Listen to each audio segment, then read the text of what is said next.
will be mobilizing our members and increase the awareness so that they know that this is not just an attack on media freedoms, but this is the attack on their right to expose corruption possibly.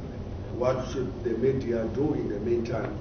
The media hopefully must continue to do what is right and be the source of information to South Africans and inspire them and to be good South Africans and to be good citizens. And that's all we can ask for in brief.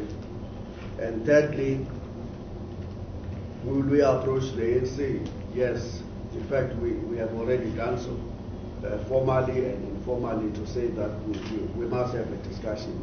The possible match, if all this that we're saying fails, and if the NCOP passes the law in its current form without addressing the concerns that were raised, then what we're looking at is a march once the NCOP have passed the bill, which will be directed to the union buildings, marching to the president to make an appeal directly to him not to sign this bill, and hopefully get him to send it back to the National Assembly. And of course, if that fails too, what we're looking at is a coordinated legal approach.